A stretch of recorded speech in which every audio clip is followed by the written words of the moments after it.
Vous écoutez Radio Equinox, la chaîne du peuple. La chaîne du peuple. Bonjour, le Cameroun ne présente aucune garantie d'un État qui a encore à sa tête un président de la République. Tout laisse croire que nous sommes orphelins de président de la République. Dire que ce pays n'a plus d'homme à sa tête serait-il de l'exagération? C'est simplement terrible ce que nous vivons depuis quelques années. Ça va complètement dans tous les sens. Chaque jour, la situation se détériore davantage. Un temps, c'était la nomination des morts. Les noms des personnes décédées depuis des années étaient lus dans des décrets de nomination. Aux 17h, les familles suivaient les affectations ou les nominations de leurs proches, pourtant enterrés depuis des mois ou des années. À l'époque, on questionnait ce qui arrivait au président Paul Biya, s'il était toujours dans le jeu. Après, on a connu l'irruption des hautes instructions et des signatures douteuses du président. Un autre flou qui a fait réfléchir sur la paternité de certains actes présidentiels. On s'est souvent posé la question de savoir si ces hautes instructions et ces décisions présidentielles douteuses n'étaient pas des simples machinations du secrétaire général de la présidence de la République. Un temps, ça fusait de partout. On n'arrivait pas à comprendre comment le président pouvait avoir la force de donner des instructions qui sont longues mais incapables de poser juste sa signature sur un document pour éviter les chemins tortueux des hautes instructions. Et le problème de la vacance de fait s'est posé et continue d'ailleurs de se poser avec comme hypothèse principale l'accaparement du pays par les collaborateurs suite à l'absence du président. Aujourd'hui, la lutte décomplexée et sans merci que se livrent les clans formés par les créatures, les héritiers, les enfants types du président laissent croire une fois de plus que leur père n'a plus la main sur le game. Nous vivons la cacophonie totale. C'est le règne de l'anarchie du pouvoir diffus. On dirait que le pouvoir présidentiel a déjà fait l'objet d'un partage entre héritiers. Ces derniers ne se cachent plus pour démontrer que le président ne contrôle plus rien. Les gars malaxent la République comme ils veulent. Ils n'ont plus peur, ils n'ont plus honte. Même la gestion du marché Mbogada n'est pas aussi anarchique comme ça. Même la gare routière d'Envan n'est pas gérée avec un tel désordre. Même le carrefour de Koti ne connaît pas ce niveau d'anarchie. Le Cameroun est géré aujourd'hui comme une casse, comme la casse d'Mbogada. Les camps qui se sont déjà constitués malmènent le pays comme ils veulent. Ces camps nous malmènent. Ils nous réduisent en téléspectateurs du sort de notre pays. On assiste impuissamment au spectacle désolant des luttes de succession, des décisions et des contre-décisions, des nominations et des contre-nominations, des libérations et des contre-libérations.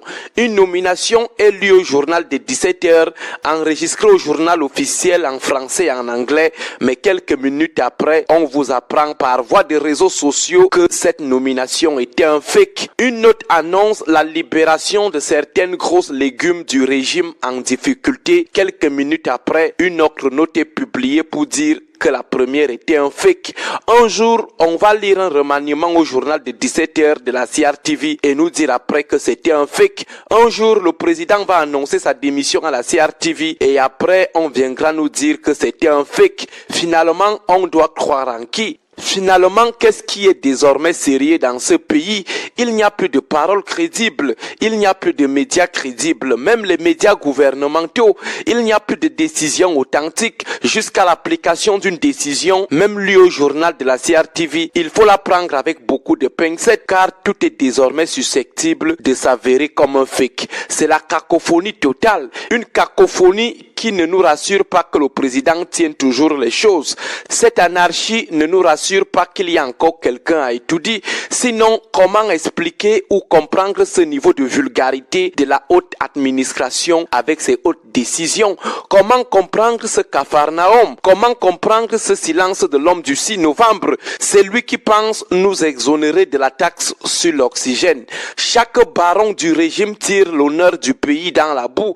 Les clans ne se cachent plus pour nous démontrer que le Cameroun est pire que le marché de Mvogatanganambala en Vogmbi. C'est désormais le poto-poto des routes de Mombo. Ça fait tout simplement honte. Si le président n'est plus apte, s'il ne peut plus tenir ses loups, qu'il nous dise. Ou alors, s'il trouve que les profiteurs qu'il a créés le forcent à rester au pouvoir malgré lui, qu'il nous dise. On l'aide à sortir de cet embrigadement parce qu'à force de laisser l'anarchie se développer, c'est l'impasse qui se consolide. C'est l'image du pays qui prend un coup. C'est le vert rouge jaune notre patrie qui se retrouve les pieds en l'air dans la rigole. Bon début de semaine à tous. Radio Equinox 93 FM, 93 FM, la chaîne du peuple. 93 FM, la chaîne du peuple. La chaîne du peuple. Sacré Aristide Mono, voilà, il nous parle de la vacance au pouvoir. C'est une vacance que le président de MSC avait déjà constatée, vu les jeux de camp qui se jouaient au niveau de la présidence de la République. Eh bien, Maurice Kamto, en son temps, je me rappelle, lorsque la Covid battait son plein dans les différents pays et qu'on voyait les chefs d'État sortir pour adresser leur peuple et que M. Biya n'a pas trouvé important de le faire, Kamto est sorti et puis il a signifié une situation de vacances au pouvoir de l'État. Et voilà que le docteur Aristide Mono, en quelque sorte, reprend cette thèse-là, parce que voyez-vous, récemment, ce week-end, on a vécu quelque chose de terrible. Certains qualifient ça d'un fake bien monté pour pouvoir faire évader le gros légume Amogo Belinga et Maxime Eko, qui sont tous en prison sur l'affaire de l'assassinat de Martinez Zogo, que le tribunal militaire les a reconnus responsables de la torture et de la filature. Et rien n'a été dit depuis là sur l'assassinat.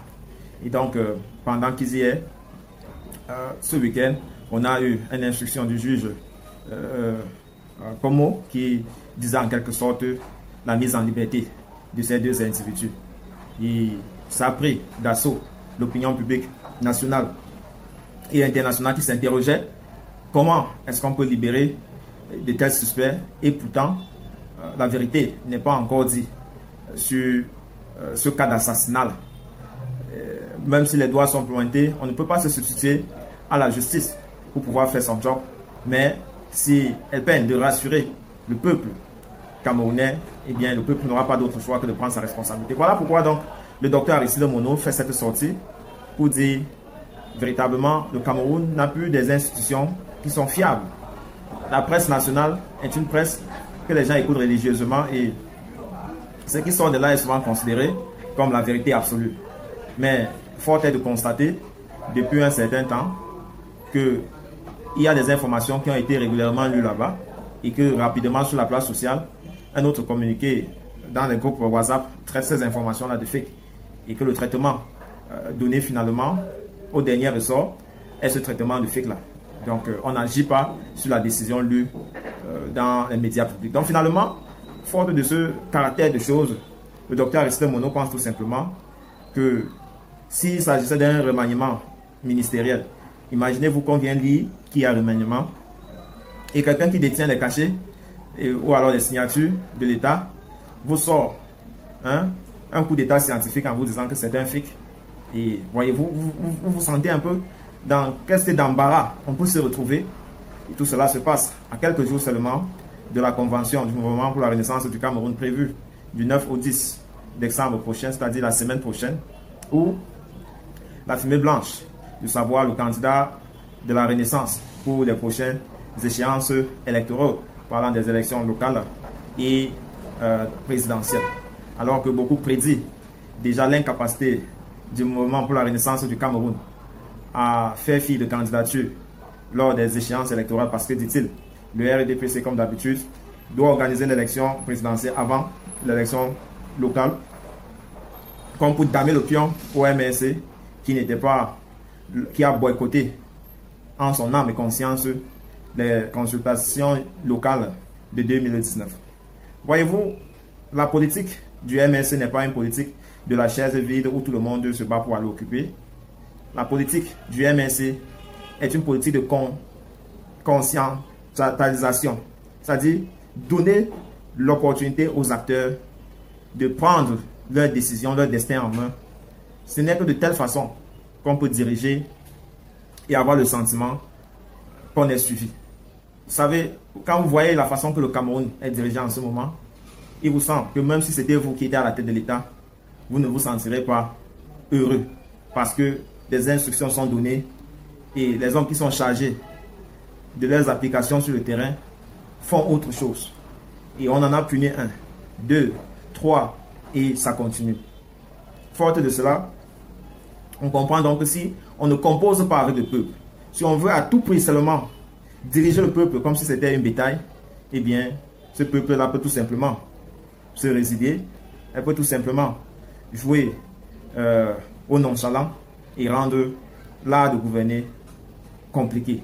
Donc, le docteur Aristide Mono convoque encore une fois de plus la possibilité de redonner le pouvoir au peuple, parce que c'est elle qui normalement détient ce pouvoir. Ça ne sert à rien de continuer à manigancer les élections et pourtant on ne maîtrise plus rien.